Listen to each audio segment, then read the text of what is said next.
কোচবিহার দিনহাটা রেলযাত্রী মঞ্চ, দিনহাটা নাগরিক মঞ্চ, দিনহাটা কলেজ হল বাঁচাও নাগরিক কমিটি সবসময় দিনহাটা কলেজ স্টেশনের স্বার্থে ও এর শ্রীবৃদ্ধির স্বার্থে লড়াই করে আসছে। গত বছর দুর্গাপুজোর আগেও দিনহাটা নাগরিক মঞ্চ, কোচবিহার দিনহাটা রেলযাত্রী মঞ্চ ইত্যাদি আলিপুরদুয়ার ডিআরএম অফিসে গিয়ে ডিআরএমের সাথে দেখা করে দাবিপত্র জমা দিয়েছিল, যার মধ্যে দিনহাটা কলেজ হল স্টেশনের সার্বিক উন্নতি একটি গুরুত্বপূর্ণ দাবির মধ্যে ছিল। কাঞ্চনজঙ্ঘা এক্সপ্রেসের দুর্ঘটনার দিন নিউ কোচবিহার স্টেশনে কোচবিহার দিনহাটা রেলযাত্রী মঞ্চ, আলিপুরদুয়ার উন্নয়ন মঞ্চ আরও 3টি সংগঠনের যৌথ মেমোরেন্ডামেও কলেজ হলটির উন্নতির কথা ছিল।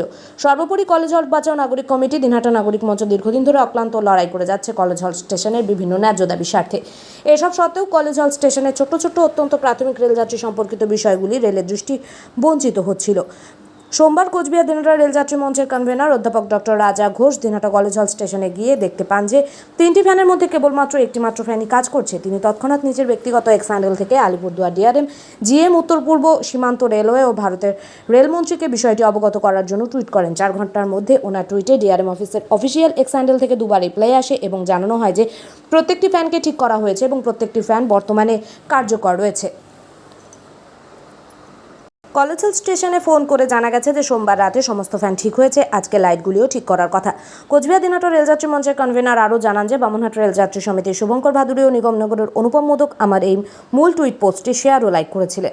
দীর্ঘদিন ধরে লিখিত দাবি দিয়ে ও ডিআরএম এর সাথে সরাসরি দেখা করার পরেও যে কাজটি করতে পারিনি, একটি মাত্র টুইটের দ্বারা সেই কাজের কিছুটা অংশ দ্রুত শুরু হওয়াতে আমরা অত্যন্ত আশাবাদী।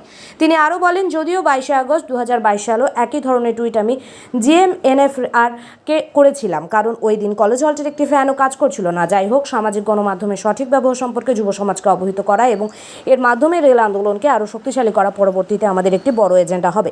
নিগমনগরের বাসিন্দা অনুপম মোদক বলেন যে প্রত্যেকবারের মতো এবারও আমি কোচবিহার দিনহাটা রেলযাত্রী সমিতির কনভেনারের করা টুইট শেয়ার, রিটুইট ও লাইক করলাম, কিন্তু তারপরে যখন জানতে পারলাম যে ফ্যানগুলো ঠিক হয়ে গেছে রাত্রি 8:30 থেকে 9টার মধ্যে ও ডিআরএম আলিপুর নিজে দুবার টুইট করে সেটা জানিয়েছে, খুব ভালো লাগলো। দিনহাটা নাগরিক মঞ্চের সম্পাদক জয়গোপাল ভৌমিক জানান, আমরা দীর্ঘদিন যাবৎ কলেজ হলটের জন্য লড়াই করছি। কোচবিহার দিনহাটা রেলযাত্রী মঞ্চ, দিনহাটা নাগরিক মঞ্চ, দিনহাটা কলেজ হল বাঁচাও নাগরিক কমিটি, এই 3 কমিটি বিভিন্ন সময় বিভিন্ন দাবি দাওয়া পেশ করেছে। সেই সকল দাবি দাওয়া কিছু পূরণ হয়েছে, আবার কিছু বকেয়া রয়েছে। তবে টুইটের পর অতি দ্রুততার সাথে যেভাবে সমস্যার সমাধান হলো তাতে আমরা খুবই খুশি। আমরা রেল ডিআরএমকে এই জন্য বিশেষভাবে ধন্যবাদ জানাই। আগামী দিনে অন্যান্য দাবিগুলি অতি দ্রুততার সাথে রেল পূর্ণ করবে বলে আশাবাদী তিনি। গতকালের ঘটনার পরিপ্রেক্ষিতে আমি যেটা বলতে চাই, এর আগে 2022 সালের 22 আগস্ট দিনহাটা কলেজ হলটে এরকম একটা ফ্যানও চলছিল না। সেবার আমি টুইট করেছিলাম জিএম, উত্তর পূর্ব সীমান্ত রেলওয়ে, মালিগাঁওকে, তো কিছু হয়নি। তো গতকাল যখন দেখলাম 29শে জুলাই, গতকাল সোমবার, যে একটা ফ্যানও ঘুরছে না, একটা ফ্যান ঘুরছে 3টের মধ্যে, এই বিভৎস গরমের মধ্যে মা বোনেরা, বয়স্ক মানুষেরা, ছোটো ছোটো শিশুরা সকলে কষ্ট পাচ্ছে।